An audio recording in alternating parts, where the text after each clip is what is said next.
क्या शुक्र अदा करोगे भाई, क्या शुक्र अदा करोगे। आपके लिए आसान है ना, आपके लिए आसान है कि भाई अंडा है, अंडे से चूजा निकलता है। लेकिन अगर आप उस अंडे पे गौर करो, पहले अंडा कैसे बाहर आता है, अंडा बनता कैसे है। उस मुर्गी के पेट में वो येलो कलर का जो अंडे के अंदर होता है, उसके ऊपर लेस चढ़ता है पहले उसके मुर्गी के पेट में। उसके बाद वो लेस चढ़ने, व्हाइट लेस चढ़ने के बाद उस मुर्गी के पेट के अंदर सिस्टम ऐसा बनता है कि एकदम कड़क उसका कवर चढ़ता है अपने आप, जैसे कोई बुनाई कर रहा हो अपने आप उसके पेट के अंदर, उसको पता भी नहीं है। और हम सोचते हैं हमने पैदा किया इस बच्चे को, हमने पैदा। अरे तुमने क्या पैदा किया, पैदा करने वाला मेरा रब है जो पैदा करता है हर चीज को। किसकी औकात है यार कि वो बना दे ये सब चीजें, यार कोई मक्खी तक नहीं बना सकता। कभी किसी ने गौर किया इन चीजों पे जो मैंने बताया, ईमानदारी से बताओ। अस्सलामु अलैकुम व रहमतुल्लाहि व बरकातुहू, ला हौला वला कुव्वता इल्ला बिल्लाह, अल्लाहुम्मा सल्ली अला मोहम्मद व आला आले मोहम्मद। अल्लाह ताला आप सबको ये जो नेक मकसद है जिसके लिए आप यहाँ पे इकट्ठा हुए हैं, सीखने के लिए, समझने के लिए, वो भी कुरान को, जो हमारी जिंदगी की सबसे ज्यादा इंपॉर्टेंट चीज है, अल्लाह ताला आप सबको, आपका जो ये वक्त, आप कीमती वक्त निकाल के आए हो, इसका अजर दे। बहुत नहीं, बहुत ज्यादा अजर दे। जितने भी लोग आए हैं, ठीक है, कोई मसला नहीं है, क्योंकि मुझे तो ऐसा लगता है अगर एक बंदा भी आए और अल्लाह की बात सुने और मैं उसको सुनाऊं तो मुझे बहुत अजर मिलेगा। और यहाँ पे तो माशाल्लाह इतने सारे लोग आए हुए हैं, माशाल्लाह तबारक अल्लाह। ठीक है जी, तो आज हम जो है सबसे पहले पिछली दफा हमने सूरह अन्नास को लफ्ज ब लफ्ज समझा था। आज हम उसी की, उसकी साथी सुरा, ठीक है, जो मैंने बताया था ना कि सूरह अन्नास की साथी है सूरह फलक, क्योंकि जितने भी सूरा होते हैं वो सारे जोड़ी में हैं। सारे सूरा, जितने भी आप सूरा देखेंगे, अगर आप सबको पता हो या नहीं पता, आई एम नॉट श्योर, कि ये सारे सूरा जो होते हैं वो जोड़ी में होते हैं, सारे के सारे, ठीक है, अकेले नहीं। इनको जोड़ी कहा जाता है। जैसे सूरह अन्नास की जो जोड़ी है सूरह फलक है। अब वो क्यों, मैं आपको भी बताता हूँ। ये जो दो सूरा हैं अल फलक और अन्नास, एक दूसरे से जुड़ी हुई हैं। जहां सूरह अन्नास हमें उस वसवसे से पनाह दिलाती है जो हमारे दिल के अंदर होता है, वहीं सूरह अल फलक हमें उन तमाम बुराइयों से पनाह दिलाती है जो बाहर से हम पर आती हैं। चाहे वो रात के अंधेरे हो, या जादू हो, या किसी का हसद हो। जैसे आपको पता है कि आजकल जो हसद करने वाले लोग बहुत सारे होते हैं। तो अल्लाह ताला ने आपको ऐसे कलाम दिए हैं, दो बेहतरीन कलाम, अल्लाह अकबर, जिसके बारे में अभी आप आगे सुनेंगे भी। आज हम इसी सूरह को आयत बा आयत, लफ्ज बा लफ्ज समझेंगे। ठीक है जी, और चलिए शुरू करते हैं, बिस्मिल्लाह करते हैं।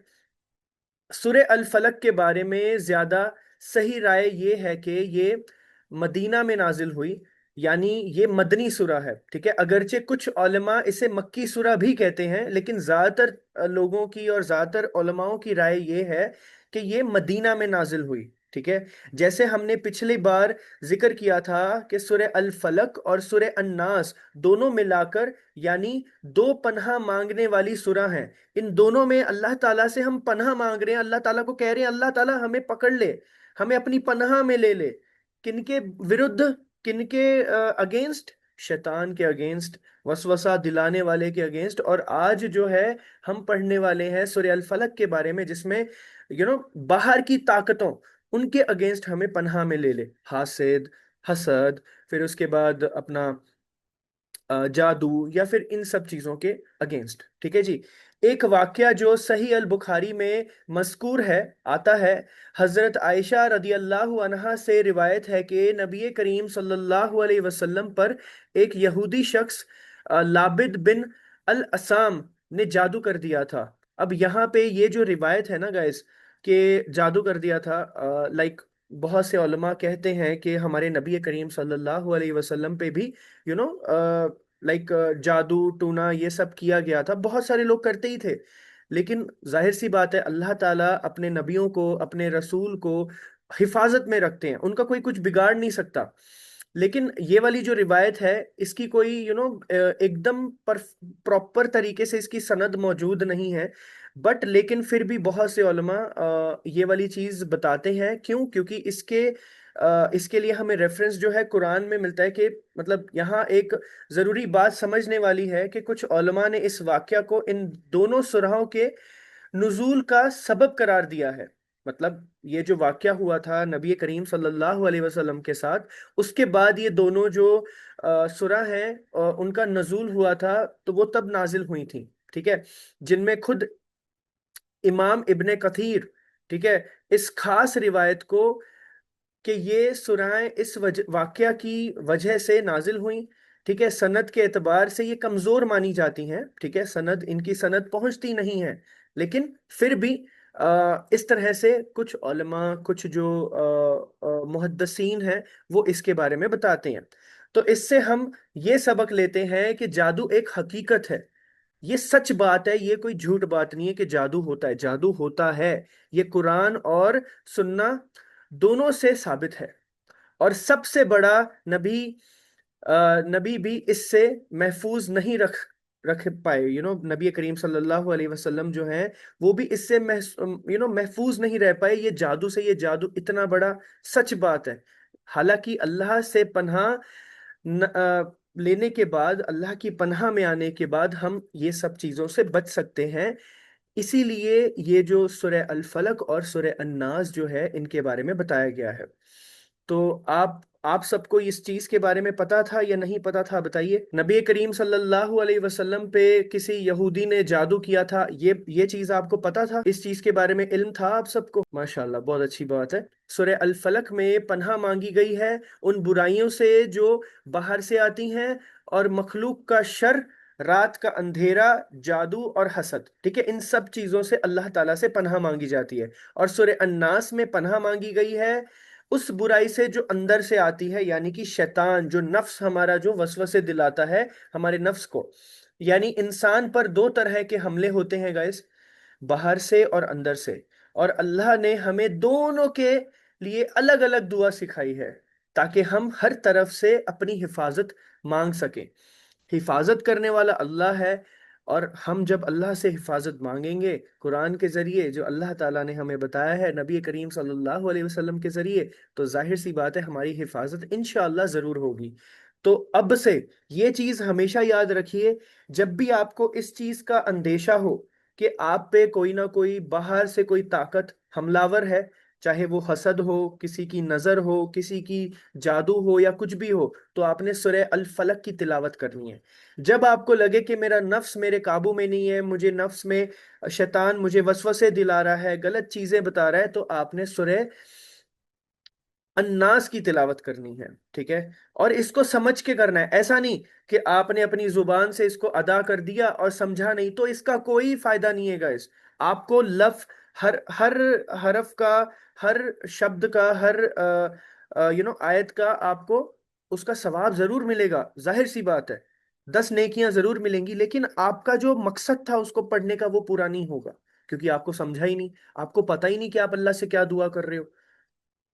अगर सपोज करो कि मैं आपको चाइनीज में अभी कुछ बोलूं, तो आपको पता, मतलब चाइनीज में मैंने रट्टा मार के बोल दिया, मुझे पता ही नहीं कि वो चाइनीज में क्या लिखा है। हालांकि सपोज करो चाइनीज में कुछ गलत बात लिखी है, वो मैंने आपको बोल दी, आप तक पहुंचा दी। पहली बात तो आपको अगर चाइनीज आती भी है, सपोज करो, मैंने तो गलत पढ़ लिया, मेरी बात तो आप तक डिलीवर नहीं हुई ना, क्योंकि मैंने कुछ अलग समझ के पढ़ा और आप तक पहुंचा दी वो बात। तो आपको इस चीज का ख्याल रखना है कि आपको समझ होनी चाहिए कि आप क्या अल्लाह से दुआ मांग रहे हो, आपको पता होना चाहिए। ठीक है। आंखें बंद करके रट्टे मार के ये सब चीजें मत करो प्लीज। अब हम समझते हैं सूरह अल फलक, आयत आयत बाय आयत, वर्ड बाय वर्ड, इसका मतलब क्या होता है। अऊज़ु बिल्लाहि मिनश शैतानिर रजीम, बिस्मिल्लाहिर रहमानिर रहीम, कुल अऊज़ु बि रब्बिल फलक। कुल मतलब, जिस तरह से हमने सूरह अन्नास में सीखा था, कुल मतलब क्या होता है आप बताइए। मैं अब आपका टेस्ट लेता हूं। कुल मतलब क्या होता है बताइए। व्हाट इज मीनिंग ऑफ कुल? कह दीजिए, कहो। सही बात है, कह दीजिए। अल्लाह ताला अपने बंदों से, अपने नबी करीम सल्लल्लाहु अलैहि वसल्लम से, हम सब से कह रहे हैं कि अपनी जुबान से इस बात को दोहराओ, कह दीजिए। आऊदु, आऊदु मतलब मैं पनाह मांगता हूं। यानी मैं खुद को अल्लाह की हिफाजत दे देता हूं किसी मजबूत सहारे की तरह। बी रब्बिल, ये भी वही शब्द है, वही वर्ड है जो कुल आउज बी रब्बी, कुल आउद बी रब्बिल फलक, कुल आउद बी रब्बिन नास। ठीक है, सिर्फ अन्नास और फलक का डिफरेंस है, बाकी पूरा सेम है। उस रब की पनाह में जो पालनहार है, तरबियत करने वाला है। ठीक है, रब मतलब पालनहार और तरबियत करने वाला। फलक, अब ये फलक जो वर्ड है, इसके बारे में बहुत जरूरी है समझना। सुबह को, सुबह का फूटना। ठीक है, फलक का मतलब क्या होता है पता है? फाड़ देना, फाड़ के, चीर के, फाड़ के आ जाना, फलक। ये लफ्ज फलक से आया है, जिसका मतलब होता है चीर देना, फाड़ देना। इससे मुराद है सुबह का अंधेरे को जैसे चीरते हुए, सूरज निकलता है, चांदनी, चानन क्या बोलेंगे पंजाबी में, तो चानन बोलते हैं इसको, मतलब दिन आ जाता है, अंधेरे से चीर के उजाला बाहर आता है। तो इस तरह से ये फलक इसको कहा जाता है कि जो चीज चीर देती है, फाड़ देती है। अब तफसीर इब्ने कसीर में आता है कि सहाबा और ताबईन ने अल फलक की तफसीर में दो राय दी हैं। ठीक है, इनमें दो राय हैं। तो ये दो राय क्या हैं? उनके नजदीक अल फलक का मतलब है सुबह की रोशनी। कुछ दूसरे उलमाओं ने कहा है कि अल फलक हर उस चीज में शामिल होती है, जैसे कि जैसे फाड़ देता है, जैसे कि अल्लाह, यू नो ये जो अंधेरे को फाड़ के जो उजाला आता है, ये किसी इंसान के बस की बात तो है नहीं। ये कौन करता है? ये अल्लाह करता है। जिस तरह से अल्लाह कोई चीज को, जैसे अल्लाह अंधेरे को फाड़ के सूरज उजाला ले आता है हमारे सामने। जैसे बीज को जमीन में फाड़ कर, जमीन को बीज में डाला, उसको जब वो ऊपर आता है और वो फटता है, तो उसमें दरख्त पैदा होता है, फूल पैदा होता है। ठीक है, और अंधेरे को फाड़कर रोशनी आती है। तो इस चीज को, यू नो इस चीज से मुराद है कि अल्लाह ही इस चीज के काबिल है। यानी जब हम रब्बिल फलक कहते हैं, तो हम उस अल्लाह की पनाह मांग रहे हैं जिसके पास हर मुश्किल को फाड़कर आसानी निकलने की कुदरत है। हर मुश्किल को फाड़कर, जैसे वो हर सबब सुबह अंधेरे को फाड़कर रोशनी निकालता है, हर जमीन में जो बीज से, बीज को फाड़कर वहां से दरख्त निकालता है। किस, आप सोच के देखो, आप एक छोटा सा बीज डालते हो जमीन के अंदर, जमीन के अंदर ऐसी कौन सी साइंस है, ऐसा कौन सा जादू है उस जमीन में कि आप उस बीज को डालते हो, बारिश होती है, पानी पड़ता है उस बीज पे, और वो उगता है, वो जन्म लेता है, वो बाहर आता है, फट जाता है। ये ताकत कुदरत किसकी है? ये उस रब की है जिसके सामने आप 5 वक्त सजदा रेज होते हो। अगर आप मुस्लिम हो तो, अगर आप मुस्लिम नहीं हो और आप 5 वक्त सजदा रेज नहीं हो रहे हो, तो देन दैट मीन्स आप मुस्लिम हो ही नहीं, पहली बात तो। ठीक है, तो मैं उनसे मुखातिब हूँ जो 5 वक्त अपने रब के सामने सजदा करते हैं हर रोज, सैकड़ों दफा, हर रोज उसकी याद में रहते हैं, उसको कभी भूलते नहीं। और अगर आप जुम्मा जुम्मा वाले हो, और अगर आप दिन में तीन तीन टाइम वाले हो, 4 टाइम वाले हो, then I am so sorry guys. मेरे हिसाब से मैं बात नहीं कर रहा हूँ, कुरान के हिसाब से और रसूल अल्लाह सल्लल्लाहु अलैहि वसल्लम सहाबा के हिसाब से, यू आर नॉट अ मुस्लिम। जो बंदा नमाज नहीं पढ़ता था, उसको मुसलमानों के कब्रिस्तान में दफनाया भी जाता नहीं था उस टाइम पे। मुनाफिकीन जो थे, वो ये समझ के नमाज पढ़ लेते थे कि यार ये लोगों को हमारी सच्चाई पता ना चल जाए।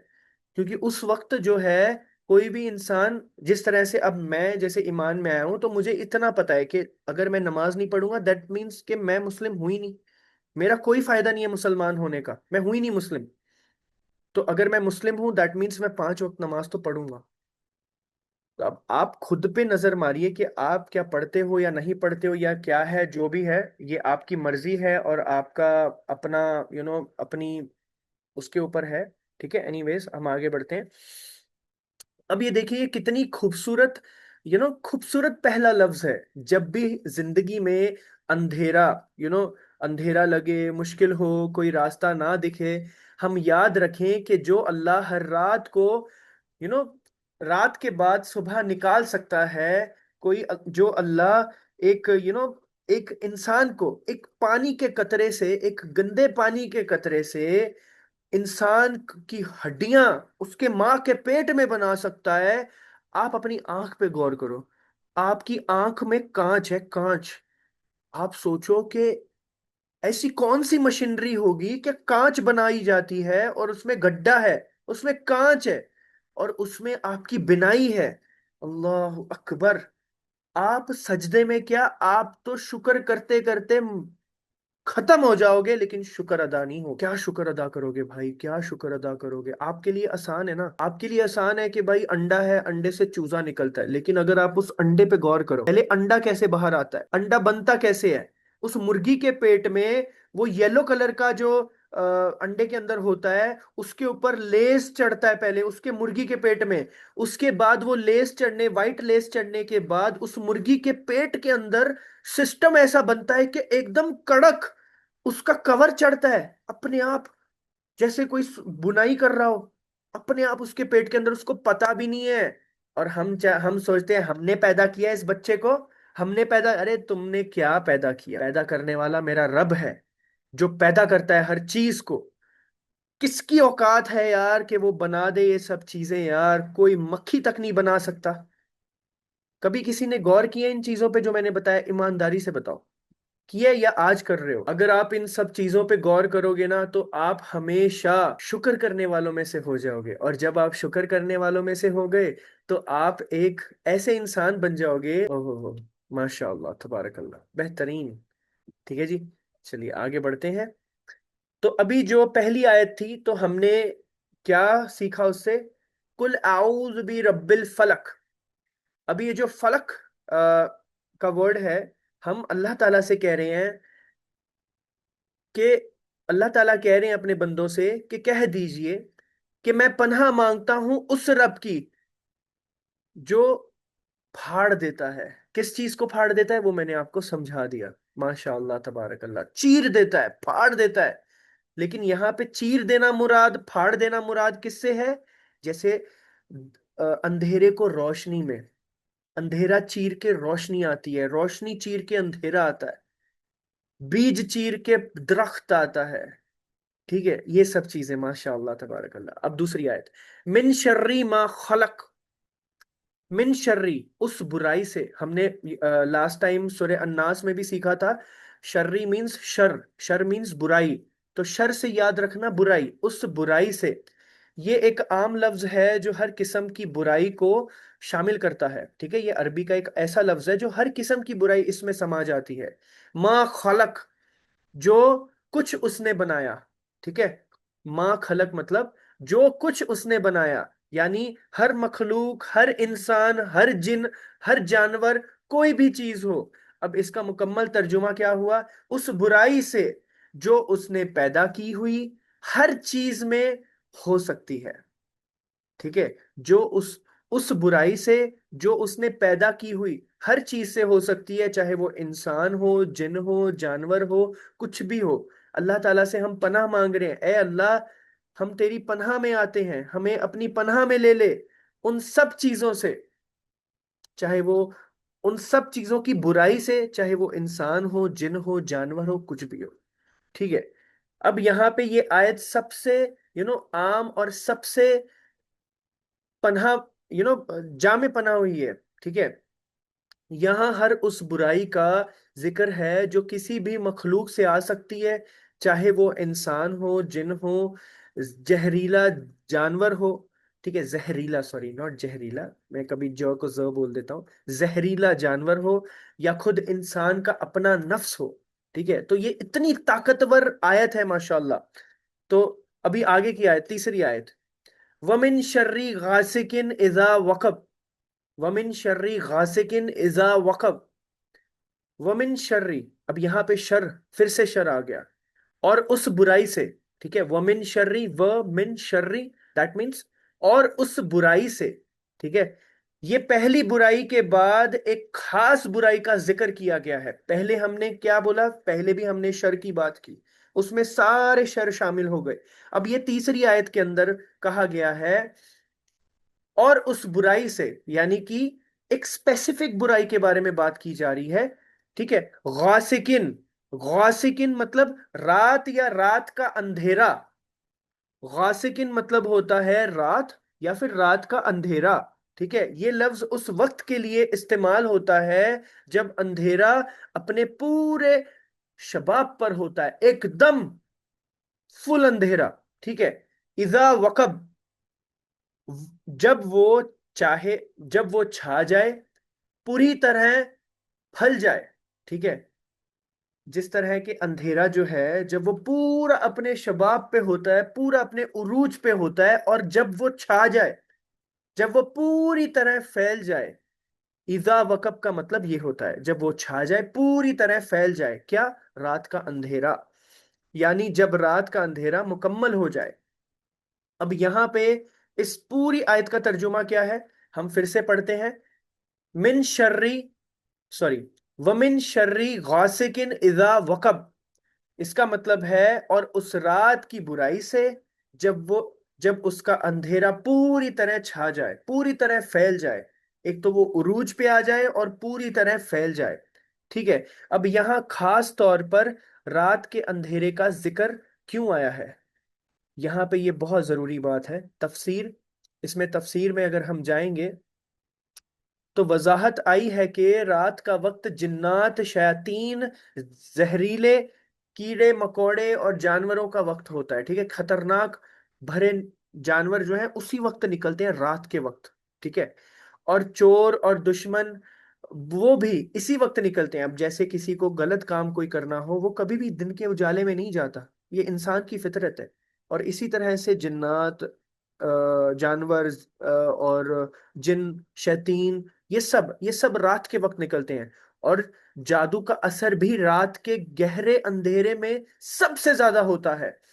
तो इसी वजह से ये यहाँ पे रात का जिक्र किया गया है। ठीक है, अभी अभी आपको एक चीज मैं पूछना चाहता हूं कि यहाँ पे अगर आपको देखा जाए कि रात का जो जिक्र है ना, जब इंसान रात के जिक्रुल्लाह से रोशन होती है, ठीक है, जब हमारी जो रातें हैं रात के जिक्र से रोशन होती हैं, या हम रातों को भी गफलत में गुजार देते हैं, यहाँ पे ये एक सवाल है जो आपको अपने आप से पूछना चाहिए।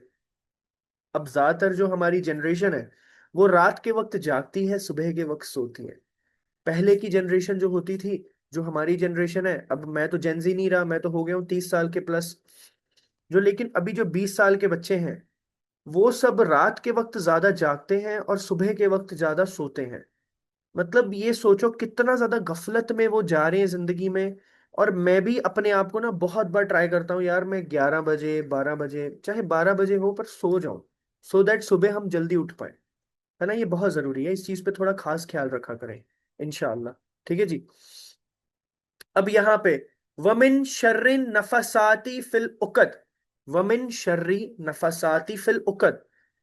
अब यहाँ पे वमिन शर्री, अगेन वही चीज आई, और उस बुराई से, यानी कि तीसरी खास बुराई का जिक्र यहां पे शुरू हो रहा है। ठीक है, जिस तरह से सबसे पहले सारी पूरी बुराइयों का जिक्र हुआ, दूसरी आयत में दूसरी बार जब बुराई का जिक्र हुआ, शर का जिक्र हुआ, तो उस खास वमिन शर्री मतलब उस खास बुराई का जिक्र, और जिसके बारे में आगे बताया भी गया है कि कौन सी बुराई का जिक्र, कौन सी बुराई है वो। वमिन शर्री नफसाती फिल उकद, नफस, नफसाती, फूंक मारने वालों, अन नफसाती, अन नफसाती मतलब फूंक मारने वालों। यानी कि ये लफ्ज जो है उन लोगों के लिए आता है जो लोग घंटों घंटों पर फूंक मार मार कर जादू करते हैं।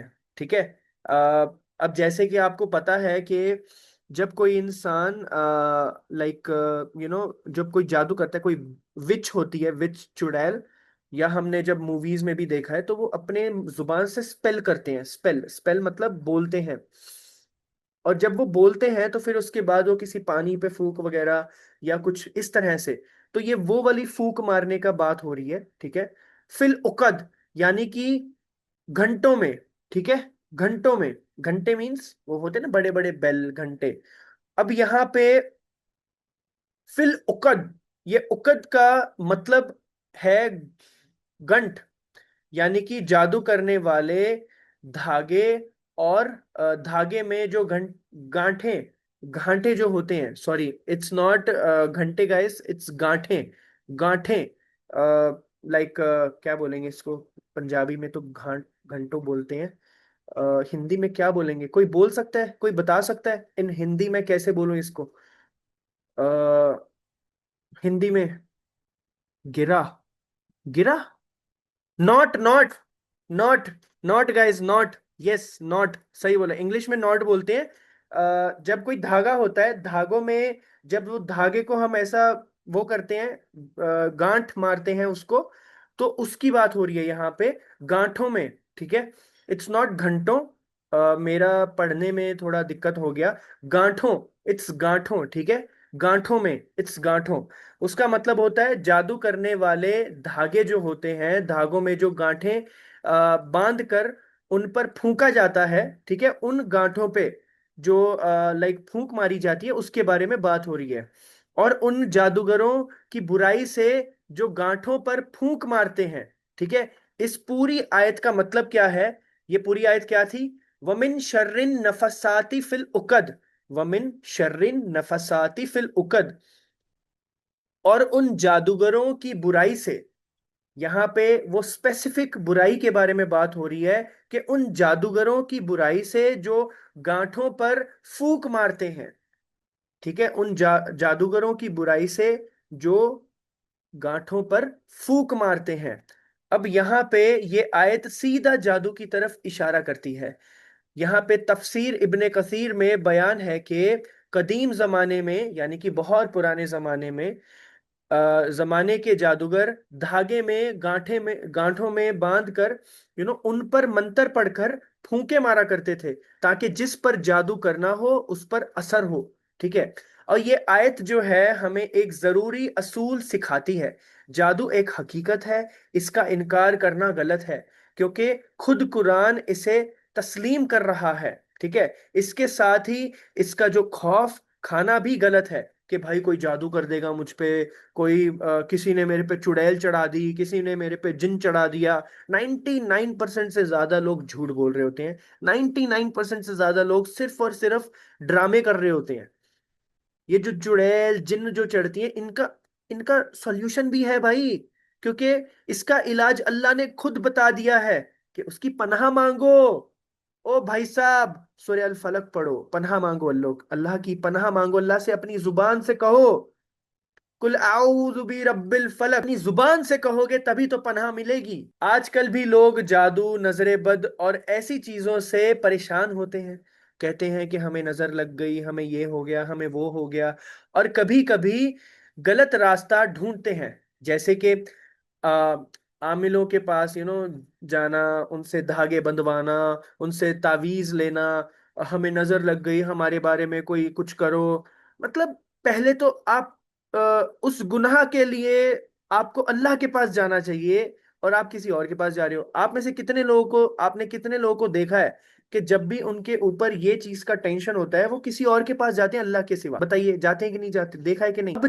अब मुझे एक बात बताओ, जब अल्लाह ताला ने खुद बता दिया है कि आपको क्या करना है, कि जब आपकी जिंदगी में ये परेशानी हो तो आपको क्या अल्लाह के सिवा किसी के पास जाने की जरूरत यहाँ पे बचती है? आप बताइए, जब मैंने आपको ये बता दिया, क्या ये बचती है किसी के पास जाने की जरूरत? बताइए, आप खुद बताइए, क्या मैं गलत कह रहा हूं इस चीज के बारे में? अगर मैं गलत हूं तो प्लीज आप कमेंट सेक्शन में बोलिए कि भाई आप गलत हो, हमें जाने की जरूरत है किसी और के पास, हमें अल्लाह के पास नहीं जाना, नाउजुबिल्ला। क्योंकि बहुत से लोग समझते हैं कि यार नहीं, हमें जाना जरूरी है, हम गुनहगार हैं, हमारी अल्लाह क्यों सुनेगा? जब अल्लाह आपको कह रहा है कि कह दीजिए। अल्लाह ताला ने ये कुरान हमारे सिर्फ नबी करीम सल्लल्लाहु अलैहि वसल्लम के लिए थोड़ी दी है, उन्होंने नबी करीम सल्लल्लाहु अलैहि वसल्लम के जरिए हम सब इंसानों के लिए दी है भैया। आई होप आपको समझ आ गया होगा अच्छे से। अच्छा, आप में से कितने लोगों की आज आंखें खुल गई हैं ये दो आयतों जो मैंने आपको बताई हैं इसके बदौलत, कि आपको समझ आ गया है कि भाई हमें क्या करना है अपनी जिंदगी में? कोई है आप में से जिसकी आंखें खुली हों, जिसको सच का पता चला हो? कोई है तो प्लीज बता दो यार, प्लीज, इट्स अ रिक्वेस्ट।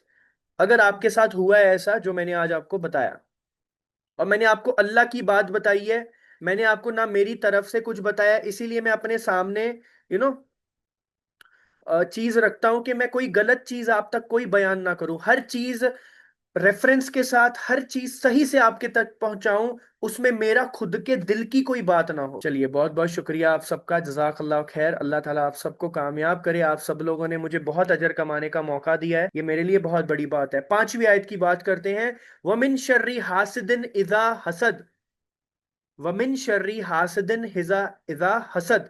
अच्छा, मेरी तजवीद सही है कि गलत है, कोई बता सकता है?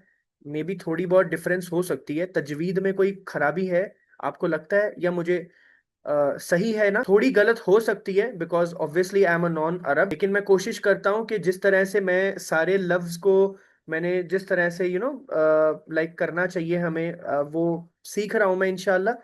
लेकिन आई होप आप सबको समझ तो आ रहा होगा। मिस्टेक तो है मेरी तजवीद में, 1000% है, इसमें कोई शक नहीं है। लेकिन मेरा यहाँ पे आपको तजवीद सिखाने का मकसद नहीं है। मेरा सिखाने का मकसद है कि मैं आपको कुरान सिखाऊं, बस ये मेरा मकसद है, जितना मुझे आता है। अल्लाह ताला फरमाता है कि आपको एक आयत आती है तो आप एक आयत लोगों तक पहुंचाओ। आपको कोई जरूरत नहीं है कि आप बड़े बड़े औलमा बन जाओ, बड़े मुफ्ती बन जाओ। आपको एक आयत आती है ना, आप पे वही फर्ज है कि आपको एक आयत को सामने वाले तक पहुंचाना है। अगर आपको पूरी कुरान आती है तो उससे बड़ी बात क्या हो सकती है? सुभान अल्लाह, माशा अल्लाह, तबारक अल्लाह। तो आपको पूरी कुरान लोगों तक पहुंचानी है, और सही तरीके से पहुंचानी है। ठीक है। वमिन शर्री हासिदिन इजा हसद। और मैं आपसे वादा करता हूं, इंशाअल्लाह एक दिन ऐसा आएगा कि मेरी जुबान से जो तजवीद निकलती है, जो कुरान के अल्फाज निकलते हैं, वो एकदम परफेक्ट करूंगा, और तिलावत भी करूंगा, और इंशाअल्लाह उसको समझ के मेरे को समझ आएगा इंशाअल्लाह एक दिन। और मैं चाहता हूं आप सबको भी समझ आए, क्योंकि हम साथ में सीखेंगे इंशाअल्लाह। ठीक है, अगर आप मेरा साथ दोगे तो, वरना नहीं। वमिन शर्री, यहां पे भी एक और बुराई का जिक्र आ गया, और उस बुराई से आखिरी और चौथी खास बुराई का जिक्र यहां पे 5वीं आयत में आ रहा है। क्या है वो बुराई? हासिदिन, यानी कि हसद करने वालों का, हसद करने वाले का, यानी जो दूसरों की नेमत देखकर जलता है और चाहता है कि वो नेमत उनसे छिन जाए। एक तो इंसान होता है, अब मैं आपको मेरी बात बताता हूं। मुझे ना कार्स बहुत पसंद है, ठीक है, मुझे कार्स बहुत ज्यादा पसंद है। पैसा वैसा साइड में रखो, कार्स मेरी बहुत फेवरेट है। सवारी जो होती है ना, वो मेरी बहुत फेवरेट है। जब मैं देखता हूँ ना, किसी के पास BMW है, किसी के पास मर्सिडीज है, किसी के पास रोल्स रॉयस है, मैं लिटरली बता रहा हूँ आपको, मैं आपको सच बताता हूँ। मैं ना, जब मैं देखता हूँ, और मुझे बहुत अच्छे, मुझे ना टायर्स उसके बहुत पसंद आते हैं, अलॉय व्हील्स, टायर्स, मैं बहुत देखता हूँ, बहुत, मतलब मेरी शुरू से आदत है, मैं पागल हूँ, मतलब ऐसे समझ लो। और जब मैं देखता हूँ ना, मैं अल्लाह ताला से दुआ करता हूँ कि ऐ अल्लाह, इस बंदे को ना एक और दे दे, ऐसी एक और दे दे, और इसके जिंदगी में और बरकत डाल दे। और उसके बाद मैं कहता हूँ, अल्लाह ताला अगर तुझे सही लगे तो मुझे भी इस तरह की कोई चीज दिला दे, दे दे। बस मैं इस तरह से कहता हूँ अपनी जुबान से, सच बता रहा हूँ वल्लाह। और आप यकीन मानिए, इतना सुकून मिलता है ना ये कह के। देखो, हम इंसान हैं, हमारे दिल में कभी ना कभी ये वसवसा जरूर आता होगा, कभी ना कभी हमारे दिल में गलत ख्याल जरूर आते होंगे, किसी की अच्छाई देख के, अपने रिश्तेदारों के उनकी अच्छी उनकी अच्छी हैसियत बोलेंगे, उनकी अच्छी, क्या बोलेंगे, फाइनेंशियल कंडीशन देख के, उनका घर देख के, या जो भी है, या दोस्त का या किसी का। लेकिन पता है, ये दिल में जो आता है ना, ये आप नहीं हो। ट्रस्ट मी, मेरे भी दिल में आता है कभी कभी। ये आप नहीं हो। इसी से तो हमने पनाह मांगनी है अल्लाह से, तब आपने पढ़ना है। तब आपने अल्लाह ताला से दिल के अंदर की बुराई के लिए आपने सूरह अन्नास की तिलावत करनी है। आऊज़ु बिल्लाहि मिनश शैतानिर रजीम, बिस्मिल्लाहिर रहमानिर रहीम, कुल आऊज़ु बिरब्बिन नास। तो आपने पूरी तिलावत करनी है समझ के। यार, यजदान भाई ने समझाया था, और हमने उसकी प्रैक्टिस भी की, तो हमें समझ आ रही है कि इसका मतलब क्या है। तो आपने अल्लाह से दुआ करनी है, और आपके दिल के अंदर की जो बुराई है ना, खत्म हो जाएगी। और ये हदीस भी है गाइस, जो आप सोचते हो, आपके दिल में बहुत बुरे ख्याल आते हैं, वो उसका कोई गुनाह आपको नहीं है, जब तक आप उस पर अमल नहीं करते। क्योंकि सहाबाए कराम ने एक बार रसूल अल्लाह सल्लल्लाहु अलैहि वसल्लम के पास जाके बोला कि रसूल अल्लाह, हम जब नमाज पढ़ते हैं, हमारे दिलों में बहुत बुरे ख्याल आते हैं, हम ऐसे ऐसे ख्याल आते हैं कि हम आपको बता भी नहीं सकते। तो उसके बाद उन्होंने कहा कि वो जो ख्याल आते हैं वो शैतान के ख्याल है, ठीक है। ये मैं आपको एग्जैक्ट हदीस नहीं बता रहा हूं, मफहूम बता रहा हूं। उसका मफहूम है ये कि जो ख्याल आते हैं आपको वो शैतान के ख्याल हैं, और आप जब तक उस पर अमल नहीं करोगे उसका कोई गुनाह नहीं है। तो उसके लिए अल्लाह ताला ने हमें आखिरी दो आयतें भी दे दी हैं, सूरह अल फलक, सूरह अन्नास। माशाअल्लाह तबारक अल्लाह, कोई टेंशन ही नहीं है। ठीक है। तो यहाँ पे ये जो मुकम्मल इसका तर्जुमा है, ये है कि और उस हसद करने वाले की बुराई से जब वो अपना हसद जाहिर करे, ठीक है। उस हसद करने वाले की बुराई से जब वो अपना हसद जाहिर करे। अब सूरा की आखिरी आयत हसद का जिक्र कर रही है। हसद का मतलब है किसी दूसरे की नेमत, उसकी खुशी, उसकी कामयाबी, उसकी दौलत देखकर जलना, और चाहना कि वो नियामत उससे छिन जाए और वो खत्म हो जाए।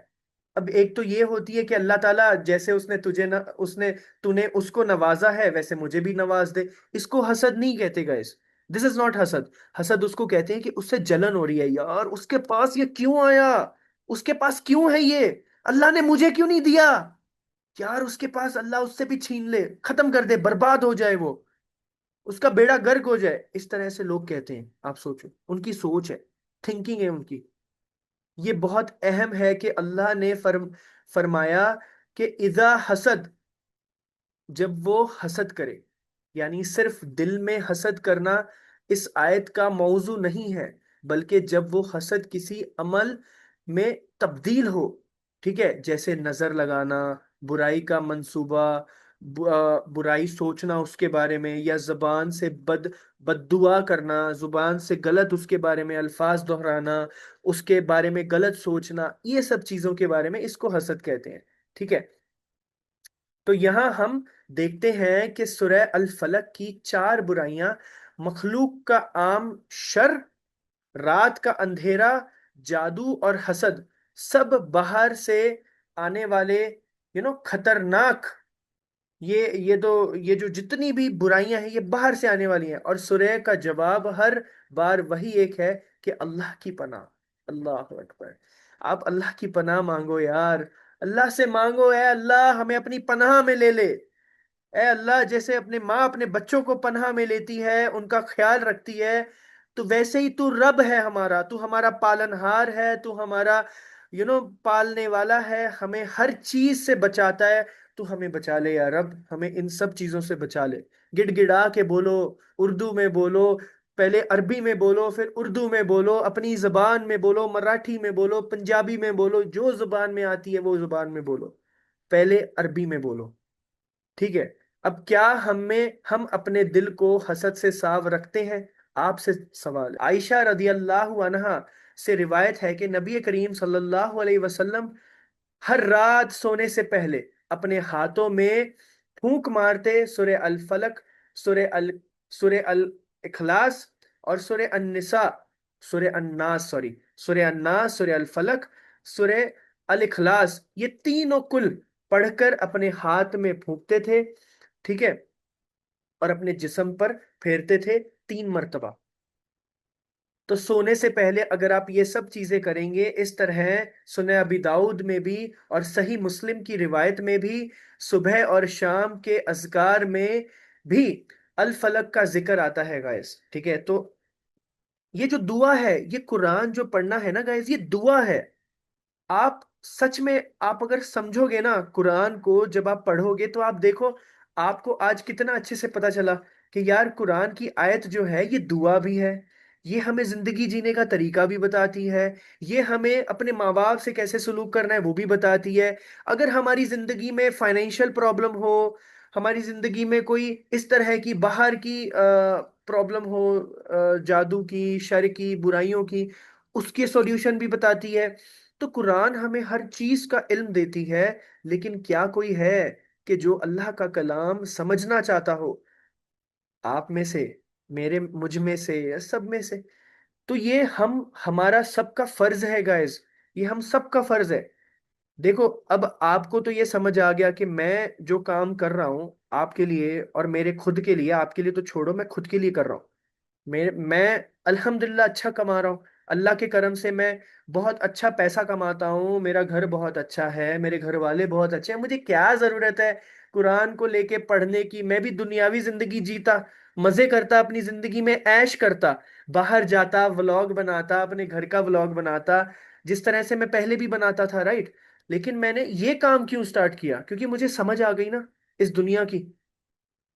पहले मैं क्या करता था, मैं कोई चीज लेता था, मैं लोगों को दिखाता था, यार सो गाइस आज हमने गाड़ी ली है, हम गाड़ी लेने जा रहे हैं, आज हमारी गाड़ी की डिलीवरी है, हमने गाइस घर ले लिया है, हमने गाइस ये ले लिया है, हमने वो ले लिया है, हमने ये काम स्टार्ट कर दिया है, हम ये वो स्टार्टिंग स्टार्टिंग में होता है ना। लेकिन उसके बाद जब हम कुरान के करीब हो जाते हैं, जब हम अल्लाह के करीब हो जाते हैं, जब हम ये सब चीजों के करीब हो जाते हैं ना, तो उसके बाद ये सब चीजें ना खत्म हो जाती हैं हमारी जिंदगी से। पहले मैं ये सोचता था, जब मैं एकदम न्यू न्यू मुस्लिम हुआ था, ठीक है, लाइक 2022 की बात कर रहा हूँ। उस टाइम में सोचता था मैं शादी करूंगा, मैं अपनी बीवी के साथ व्लॉग किया करूंगा, जैसे सब लोग करते हैं, सारे मुस्लिम्स करते हैं। मैं ब्लॉग बनाया करूंगा अपने घर का, सौरभ जोशी जैसे व्लॉग बनाता है अपने घर में, सबको दिखाता है, मैं भी व्लॉग किया करूंगा। धीरे धीरे धीरे धीरे समझ आना स्टार्ट हुआ हुआ हुआ। पहले तो ये होता था, अरे कोई बात नहीं, हिजाब हो ना हो चलता, क्या दिक्कत है, कोई मसला नहीं है, बीवी हिजाब करे ना करे उसकी मर्जी, जैसे वो रहे कोई दिक्कत नहीं, हम उसका साथ देंगे, नमाज पढ़ेंगे, कुरान पढ़ेंगे, सब करेंगे, दैट्स इट, कोई टाइम। स्लोली स्लोली स्लोली जैसे जैसे मैं आगे बढ़ता गया, नॉलेज गेन करता गया, कुरान के करीब होता गया, नॉलेज गेन करता गया, 3 साल 4 साल, अक्ल आ गई कि नहीं, ये सही बात नहीं है, पैसा जरूरी है ही नहीं जिंदगी में। सबसे ज्यादा जरूरी है अल्लाह, अल्लाह की बात। इबलीस ने इनकार किया, अल्लाह ने उसको जहन्नम में डाल दिया। मैं तो कुछ भी नहीं हूं, मेरी तो कोई औकात भी नहीं है, मैंने छोटी सी गलती करी, अल्लाह ने मुझे पकड़ लेना है, मेरी जिंदगी बर्बाद। तो मैं गलती करता हूं, अगर मेरे से हो भी जाती है, मैं अल्लाह से गिड़गिड़ा के माफी मांग लेता हूँ, "ऐ अल्लाह मुझे माफ कर दे, मैं बहुत नादान हूँ, मैं इंसान हूँ, मैं कोई रब नहीं, मैं सॉरी अस्तगफिरुल्लाह, मैं कोई जिन भी नहीं, मैं कोई वो नहीं हूँ कि मतलब समझदार समझदार मखलूक, मैं कोई फरिश्ता नहीं हूँ, आई मीन टू से, मैं कुछ वो नहीं हूं, मैं एक छोटा सा इंसान हूं, छोटी सी मखलूक, मेरी कोई औकात नहीं है, मेरी कोई, मैं कुछ भी नहीं हूं, मैं एकदम खत्म हूं इंसान। ए अल्लाह मुझे माफ कर दे, मेरे से गलती हो गई, ठीक है, मैं तौबा करता हूँ, मैं आगे से नहीं करूंगा, अगर अगर कभी गलती आगे से हो भी गई तो मैं तेरी तरफ रुजू लाऊंगा, और मैं हमेशा ये चीज का ध्यान रखूंगा। तो ये इतनी सिंपल सी बात है गाइस, हमारा रब इतना अर्रहमान अर्रहीम है कि आपसे गलती हो, आप अपने रब के सामने हाथ झोली एकदम भिखारी जैसे अपने कपड़े उठा के ना ऐसे मांगना शुरू कर दो अपने रब से, ऐ मेरे रब मुझे माफ कर दे यार, मैं, तेरे सिवा कौन है, कौन है हमें पालने वाला, तेरे सिवा कौन है हमारा रब, तेरे सिवा कौन है हमारा मालिक, तेरे सिवा कौन है हमारा माबूद, कोई नहीं है। जब मैं ये चीजें कहता हूँ ना, मुझे रोना आ जाता है, मैं रोने लगता हूँ। तो ये चीजें ना गाइस, आप जब करोगे ना, अल्लाह से इस तरह से बात करोगे ना, आप बोलोगे यार भाई, अलग लेवल फीलिंग आती है यार, अलग लेवल फीलिंग। तो मैं ये चीज आप सबको इसलिए कहना चाहता हूँ कि please, it's a request, Quran को अपनी जिंदगी में मरने से पहले समझ लो, क्योंकि कुरान एक बेहतरीन चीज है। किसी को बोर हुआ आप में से? कोई है 1 घंटा बोर हुआ हो, समझ ना आया हो कुछ? बताओ, आप बताओ। अब ये चीज क्यों? क्योंकि कुरान बहुत इंटरेस्टिंग है गाइस, हम अरबी में पढ़ते हैं इसलिए हमें ना समझ नहीं आता, तब इसलिए हमें अवासी आती है, वो होता है ना, हाँ, ये आता है हमें जब कुरान पढ़ते हैं, आता है कि नहीं आता, सच बताओ, वल्लाह, झूठ मत बोलना, झूठ मत बोलना, आता है कि नहीं आता? जब कभी कभी जब हम कुरान पढ़ रहे होते हैं, हमारे ना ये आता हो रहा है, हम फिर शर्मिंदा होते हैं, यार हम कुरान पढ़ रहे हैं, हमें ये आ रहा है, ये क्यों आ रहा है, कभी सोचा है इसके बारे में? Why? It is only because कि हमें समझ ही नहीं आ रही। तरावी में लोग खड़े होते हैं, लोग ऐसे कर रहे होते हैं, मैं बोला यार ये तरावी में खड़े अल्लाह के सामने हैं, ये ऐसे कर रहे हैं, उसका असली मीनिंग ये है, रीजन ये है कि हमें समझ नहीं आती। लेकिन इंशाल्लाह हम समझेंगे कुरान को, आपके साथ मिलके इंशाल्लाह। हम पूरी कुरान इंशाल्लाह जरूर समझेंगे, और मैं चाहता हूं कि इस फील्ड में आप मेरी मदद करो। आप यहाँ पे जितने लोग हो, क्या आप मुझे इस चीज का वादा कर सकते हो कि आप ज्यादा से ज्यादा लोगों को इस कुरान क्लास में लेके आओ? क्या आप मेरा वादा कर सकते हो मुझे इस चीज का? कोई कर सकता है? अगर आप किसी को सिखा नहीं सकते खुद अपनी जुबान से, तो एटलीस्ट उनको यहां तक तो लेके आ सकते हो ना। इसका कोई पैसा लग रहा है, ना इसमें कोई आपको कोई झांसा दे रहा है, ना इसमें कोई खालिस अल्लाह की बात हो रही है, बस दैट्स इट। और तो कुछ हो ही नहीं रहा है। ना इसमें आपसे कोई पैसे मांग रहा है कि भाई आप पैसे दो, हमारा जूम का खर्चा निकले, है ना, हमारा ये खर्चा निकले, हमारा लैपटॉप का खर्चा। ऐसे तो कुछ भी नहीं हो रहा। मैं अपने खुद की जेब से करना चाहता हूँ ये चीज। क्यों? क्योंकि मुझे खुशी हो रही है। सारी चीजें मैं अपनी खुद की जेब से करूंगा। मुझे मौलाना साहब को हायर करना पड़े, किसी औलमा साहब को हायर करना पड़े, मैं अपनी खुद की जेब से पैसे लगाऊंगा आपको सिखाने के लिए। मुझे कोई दिक्कत नहीं है, लेकिन आप सीखने वाले तो बनो यार। आप वो कैटेगरी में तो आओ कि हमें जानना है कि अल्लाह क्या कहता है। मैं बैठा हूं आपके लिए यार। पूरी दुनिया, पूरे पूरे लोग आ जाए, मैं उनको भी सिखाऊंगा। पर लोग आते ही नहीं। मैं तो बुलाते रहता हूँ, मैं तो हर रोज डालता हूँ। अरे आप जिस मर्जी को शेयर करो, हर किसी को शेयर कर सकते हो। कुरान की बात, अरबिक की बात, तजवीद की बात, जितनी भी क्लासेस होंगी आप सबके लिए फ्री ऑफ कॉस्ट है। 1 रुपया आपको किसी को देना नहीं है। यजदान एकेडमी अलग चीज है, जिसमें उसमें स्किल सिखाए जाते हैं। उसकी फीस है, वो अलग है, उसको साइड में रखो, उसको छोड़ दो। अगर आपको उसमें इंटरेस्ट नहीं है, छोड़ दो। लेकिन ये वाली चीज फ्री है गाइस। यजदान एकेडमी की तरफ से 0 पैसा। किसी को कोई पैसा नहीं देना इसके लिए। ये मेरी तरफ से फ्री ऑफ कॉस्ट है। मैं खुद भी सिखाऊंगा, मैं लोगों को हायर करके आपके लिए लेके भी आऊंगा, आपके बच्चों को भी सिखाऊंगा। सब चीजें करने के लिए तैयार हूं, लेकिन आप आने के लिए राजी हो, वो मैटर करता है। इंशाअल्लाह मैं आपसे वादा करता हूं, मैं आपको आज कह रहा हूं कि मैं आपके लिए, आपके बच्चों के लिए, जब तक मैं जिंदा हूं, जब तक मैं जिंदा हूं, मैं तब तक मैं खुद भी सिखाऊंगा जो मुझे आता है। मैं अच्छे अच्छे आलिम साहब, मौलाना साहब, उलेमा साहब, जो तजवीज सिखाते हैं, अच्छे से अरबी सिखाते हैं अच्छे से, मैं उनको हायर करके भी लेके आऊंगा आपके लिए। और मैं आपसे कभी नहीं बोलूंगा कि गाइस कॉन्ट्री करो, पैसे जमा करो, पैसे जमा करके मुझे भेजो, मैं उनको फीस देनी है। ये मैं कभी नहीं करूंगा, वल्लाह मैं कभी ये चीज नहीं करूंगा इंशाल्लाह। ये मैं अपनी जुबान से कह रहा हूं, आपको जुबान दे रहा हूं आज। लेकिन मेरा आपसे बस एक ही रिक्वेस्ट है कि आप आओ। क्या आप इतना नहीं कर सकते हो यार? मैं इतनी सी बात कह रहा हूं, मैं थोड़ी आपसे ज्यादा मांग रहा हूं। सिर्फ इतनी सी बात कह रहा हूं कि आप आ जाओ, आप भी सीखो मेरे साथ।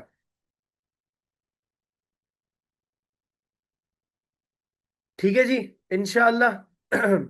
तो हर ट्यूसडे को, आज क्या है? आज ट्यूसडे है। हर ट्यूसडे को कुरान उर्दू ट्रांसलेशन होगी, याद में रखना। हर ट्यूसडे को कुरान उर्दू ट्रांसलेशन होगी। हर ट्यूसडे को आप चाहो तो हर ट्यूसडे को ये कुरान उर्दू ट्रांसलेशन इसी तरह से चलती रहेगी। और हर थर्सडे को, ट्यूसडे वेनसडे थर्सडे, हर थर्सडे को है जो एक और अरबिक क्लास या तजवीद की क्लास, वो हम करेंगे इंशाल्लाह। मैं अभी हायर कर रहा हूँ, मैं देख रहा हूँ किसी को हायर करूँ। मैं अभी तलाश में हूँ। तो इंशाल्लाह वो करेंगे। और संडे को जो है, संडे को स्पेशल मेरी क्लास होगी, प्रॉफिट सीरीज, इस्लाम की हिस्ट्री के बारे में हम जानेंगे। ठीक है, जो होती है, जो हम आदम अलैहिस्सलाम की हिस्ट्री के बारे में जान चुके हैं। अब नेक्स्ट जो लाइक नबी हैं, प्रॉफिट हैं, उनके बारे में हम जानेंगे इंशाल्लाह। ठीक है जी, आई होप आपको अच्छा लगा होगा। और मेरे लिए खास दुआएं करें। आपकी दुआओं की बहुत ज़रूरत है, क्योंकि अगर मैं सही से मेहनत कर पाऊंगा, मेरी सेहत ठीक रहेगी, तो मैं आप तक सारी चीज़ें पहुंचा सकूंगा। तो मेरे लिए थोड़ी सी दुआ किया करें कि मेरे में बोलने की शक्ति ज़्यादा आ जाए। मैं कभी कभी 1 घंटे से ज़्यादा नहीं बोल पाता हूँ, मेरा गला खत्म हो जाता है। I think we are good. बहुत बहुत शुक्रिया आप सबका। जज़ाकल्लाह। अस्सलाम वालेकुम।